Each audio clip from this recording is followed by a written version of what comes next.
everyone, and my name is Sheila, and today we're gonna read The Magic Tree of Merlin Mission Book 26, Photo of the Blue Down. And today we're gonna today we're gonna start reading at chapter 2 and the end of reading at chapter 3. And now, are you ready for this? One book with a lot of stories, and now here we go. And first you can read is The Magic Tree of Merlin Mission Book 26, Photo of the Blue Down, Chapter 2, Quarantine. Cold face, Annie said, her teeth chattering. Yeah, said Jack. His breath followed right into the sharp air. I feel like a fit for a brown bear, said Annie. Jack laughed. He and Annie were covered with fur from head to toe.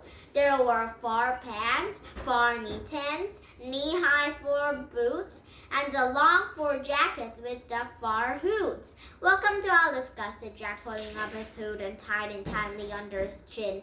Annie did the same, and then they looked at the window together. The treehouse landed at one of the few trees at the edge of the snowy field. Beyond the field was a coastal town. The winter sun was setting all over to the ice-covered sea.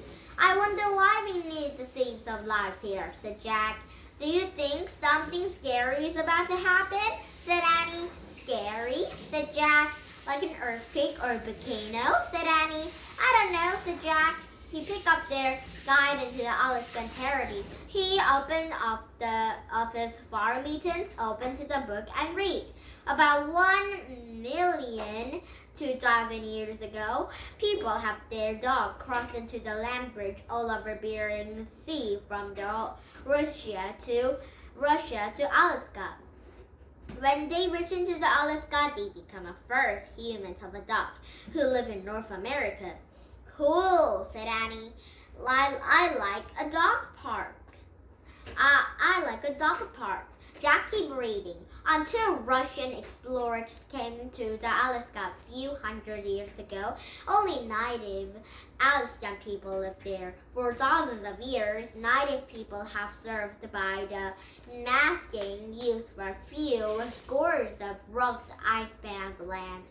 Wow, they must be the dwarf people, said Annie. No kidding, said Jack. Here, read more. In the late 1800s, the United States purchased Alaska from Russia, and it became a territory of the U.S. That's why the guide called the territory of Alaska, said Jack. It's from 1925, this before Alaska became a state. Got it, said Annie. Okay, let's go find some lakes to save. Wait, said Jack. Where is our magic? Check your pockets, said Annie. Annie pulled off her mittens and both reached into the big-sized pockets in their parkas. Got it, said Jack, and pulled a tiny golden box. Me too, she held up a tiny stone box. Good dust, stardust, said Annie. And one to save lives we can make, and everyone forget we save lives. Yep, said Jack. Do not lose them. When they took out their boxes and back on their pocket and pulled on their mittens on.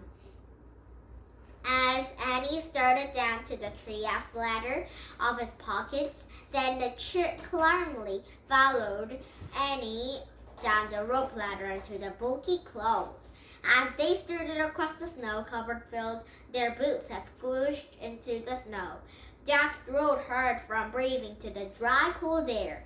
Annie was fading into the winter light, and they crossed the bridge, walking along to the frozen creek until they came to the boardwalk and ran along to the icebound seashore.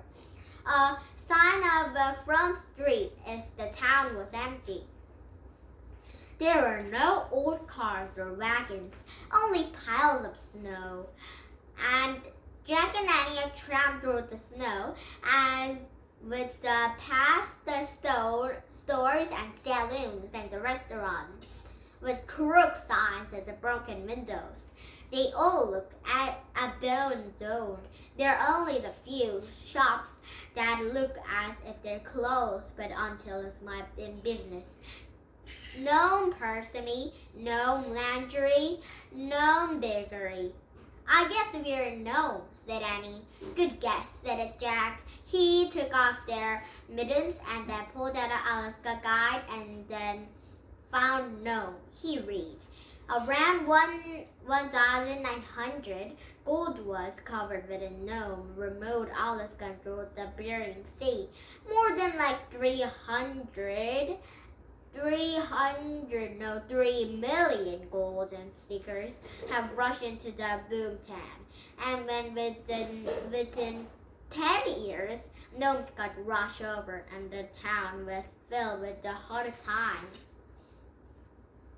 The town was empty, but there are no old cars or wagons, only piles of ice snow. Oh, look, we've got a lot of broken shops down here called the Gnome blah blah blah shop, Gnome blah blah blah store. Yeah. And now, Jack and Annie were gonna go to the very cold Alaska. Hard times? No kidding, said Annie. No, look more like a ghost town into the boom town. Let's keep going, said Jack. He pulled his mitten back and put her guide into the pocket. As he and Annie kept walking down to the snow-covered boardwalk, they passed into the German movie theater, Golden Gate Hotel. Both had signs like that, temporarily closed. Finally, they came to the white two-story wooden building that looked like someone's house. They could see lights of the people inside. The black sign above the front door said, Maynard Columbus Hospital. At last, there's a few people in the town, said Annie. But why is the hospital only place that seems open? Said Jack. Yeah, weird, said Annie. They walked down to the boardwalk until they came to the schoolhouse with the sign that said no school, quarantine. Uh-oh, said Jack. Quarantine, said Annie. That means you're supposed to stay home so you won't spread the bad disease that goes around, said Jack. Maybe, where's maybe again? Maybe that's why everything is closed, said Annie. I don't wonder what the discuss is. I don't know, said Jack. But if we go back to the hospital, we can ask someone there. In the twilight, Jack and Annie hurried up the boardwalk into the entrance to the small hospital. When they stepped through the front door, as they found a cold waiting room filled with the people bundled into the parkas and boots. Some seemed to be quite ill, slumped down into their chairs and their eyes closed. Others looked disappointed when they saw Jack and Annie, as if they were waiting for someone else. Only one person stepped forward to greet them. A boy about 14 or 15 years old stared at them with the dark, questioning eyes. Who are you? He said. Our name are Jack and Annie, said Annie. Are you sick with dysphoria? The boy said. Annie shook her head. No, we're just arrived from the United States. Excuse me a second. She turned away from the boy and whispered to Jack. The dysphoria is a dangerous disease from the past. They must be the current time force, said Jack, whispering. We can't catch it via beacons. And then Annie hurried to the boy. Do you have dysphoria? Said Annie gently. No, my sister and my mother do, he said. And these are very sick bad tops. I'm waiting for the special medicine to arrive. Dr. Richard says will have their lives. Before the boy could say any more, and Jack heard a man shouting to the room to the hall. Hello, can you hear me? The boy left the waiting room and hurried down to the open doorway. Jack and Annie followed, and the three of them peeked into the doctor's office. Two people were on knocks. and watching the man talking old-fashioned black telephone. Yes, this is the mayor, Maynard. No, the man shouted to the receiver. The musher arrived into the medicine package yet? The mayor listened to the person at the other of the line, and he whispered to Jack, the musher person drives a sled pulled by the team of the dogs. I know, said Jack. That's a cool job, Annie whispered. No, listen to me, Mayor Maynard have yelled into the house into the salmon. Keep him there. No, do not let him to the team move on. We can't risk doing the medicine. We're expecting a huge blizzard of tonight sweeping down to the Arctic. A huge blizzard sweeping from the Arctic? It's not good news, thought Jack. We can't lose the medicine, said the major. 5 had tired already. We're missed 10 of the more cases, probably 50. And the Board of Health believes into the better delay and then risk losing it together. Tell Kazans to be a father. Word. No, you can't delay it, said the boy burned to the office. Skinner, Kazan must be keep going. The medicine has to go down soon. I don't have a choice, Okie, said the major, and hanging up the phone. If it is what the Board of Health ordered, and the boy had turned into the large Lucy Kirk woman. Nurse Morgan, please do not let him delay, he said. He sounded near tears. It will be gone all right, Okie, said the Nurse Morgan, patting to his shoulder. Please go back to the waiting room. Don't worry, said the gray-haired man in the white coat. I promise you everything was working through the night and the day to the explain. I'm the doctor, which my sister and mother needs a medicine now, or they will die, said Okie. Even a blizzard, I know a Ginner Casson can keep running.